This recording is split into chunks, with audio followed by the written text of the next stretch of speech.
Hey everyone, Strung Up BJD here again with another doll review. Today we're going to check out my Souldoll Vito Edmund. I'd like to make a little disclaimer before we get into the review that my boy here has been given a small modification to improve his posability. I'll point it out when it comes up, but I figured I'd let you guys know straight off. I like to note that this video will have doll nudity. Unlike playline dolls like Barbie, BJDs are often sculpted with nipples and genitalia. While the Vito boy body's anatomically detailed parts are not graphically sculpted, if nudity is something that bothers you, you should stop watching now. Here's a look at the official measurements posted by Souldoll on their website for the Vito boy body. The Vito boys are an oddball size at 52 centimeters tall. Like the Zhao girls, which I've reviewed previously, this size of doll can be a little difficult to find clothes for.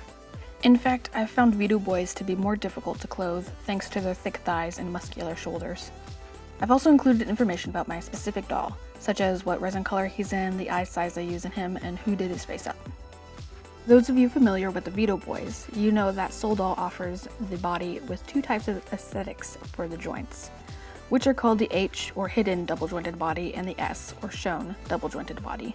In my case, my Edmund has the S double jointed body, which simply means that his joints have the elbow and knee detail sculpted onto the floating peanut piece, which makes for a more seamless look when the arms and legs are bent. Souldoll includes pictures of comparisons of these two types of jointing on their website, but I decided to also include them in the video for those that are curious about the differences. As far as I know, both joint types should behave similarly, they simply look different. Moving on to how the doll handles. First off, sorry guys for the crazy looking wig we got going on here. I have this wig partially glued to this boy's head cap to keep it securely in place, and didn't want to bother removing it for the review. I'll be keeping his head cap off for the rest of the review so it isn't a distraction. Anyway, the Vito Edmund head, like a majority of BGDs on the market today, uses a head cap, which can easily be removed. On the inside of the cap, the head sculpt name and what I assume is the name of the artist that originally sculpted the head and company name are engraved into the resin. There are also two magnets in the cap, which match up with another two magnets on the main part of the head. The inside of the head is the standard for most BGDs, with an S-hook that keeps the head secured to the body and putty to keep the eyes in. Also, carved within the head is the sculpt's name. Mobility-wise, the Edmund head tilts his head fairly well and keeps the pose solidly. He's also able to look down and up fairly well. Here's a better look at the Edmund sculpt. What a handsome dude! I'd like to say that this guy, while considered an in-between size for MSD and SD, he doesn't actually match up well proportion-wise with dolls in the SD range. He works better as a very tall guy in a slim mini crowd. Anyway, if you couldn't tell, I fashioned this boy to be Ichigo Kurosaki from the manga and anime series Bleach. He's probably the most spot-on character doll I've ever put together so far. Moving down to the arms, you'll see that despite those meaty muscles, this boy can't hold his arm up unless positioned a certain way. This body, as mentioned before, is double jointed. In both cases of the H and S joint types, they utilize a rectangular shaped floating peanut piece in their elbow joint. Thanks to how the joint was designed, he is capable of fully bending his arm. The hands have decent side-to-side mobility as well as forward and backward, though the hands aren't able to stay in their fully bent position on their own. And here's a quick look at the hand sculpting. While I like the relaxed hand positioning, I really wish Souldoll offered more hand options to switch out with on this body. Down to the chest joint, he can move side to side, though having him in this pose leaves a noticeable gap. He's also able to bend backwards fairly well, and this isn't nearly as jarring looking as the side to side movement. He can lean forward as well, though as you can see I've made some modifications to the inner portion of this joint. Without this mod, he wasn't able to properly hold his slouched pose without flopping constantly to the side if I so much as looked at him wrong. To fix this, I carved a sort of lip on both sides of the inner resin of the top of his lower torso piece, which helps to lock him into place when I have him slouching like this. It's a very easy mod that you can do with an X-Acto knife, and some sandpaper if you're not lazy like me and want it to look more refined. While the thighs are all one piece without a swiveling joint, I've found that he's able to move his leg around within the hip socket fairly well, both outwards and inwards. And here we see he has this little lip on the back of his thighs, which I suppose were made to make it so he wouldn't jut his hips forward too much or something. I personally find it a bit useless and weird looking. He isn't able to hold his legs up very well on his own, But despite that, he sits very well with minimal slipping backwards, and that's with his torso fully straight.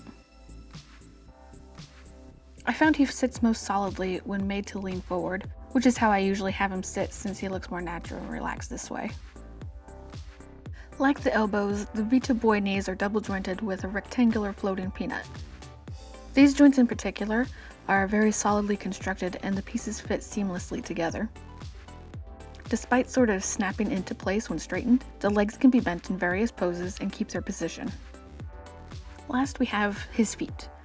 They're able to bend forward and backwards decently, but he isn't able to hold his foot in its forward positions very well.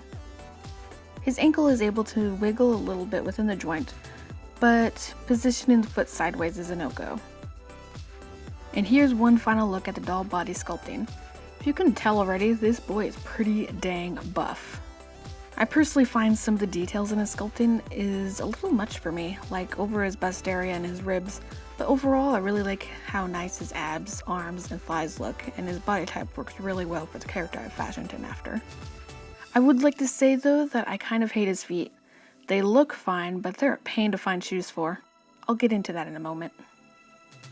Now let's review some key points. The Vito boy body looks great aesthetically, and if you're looking for a buff dude to add to your collection, these boys are perfect for you. His posability isn't anything to write home about, but he is capable of doing all the basic things you'd want in a doll, such as being able to sit without support, solidly stands on his own, and so on. With some patience and creativity, you can get the body to do some pretty great looking poses. Thanks to the proportions these boys are sculpted in, you're going to have a rough time getting him to not look odd next to the dolls with larger heads. If you plan to match a Vito boy or girl up with other dolls for photos, you're going to want to do a little research in how they compare to the dolls you'll be matching them up with prior to purchasing. Also, like most dolls that reside in between standard doll scales, Vito boys can be difficult to shop for without putting in research ahead of time. Shoes in particular can be a pain to find. Even though these boys can fit in standard ST shoes and boots like a glove, the proportions shoes in this scale are made in can make them look incredibly oversized on the Vito body. Because of that, there is unfortunately a high chance you'll end up wasting money on shoes that look odd on your boy. Overall, he's still a great doll for anyone's collection, but especially for those that enjoy collecting slim minis since he'll fit in with them very well. And that's it for this review. I hope you all found it informative. Ichigo and I will see you in the next video.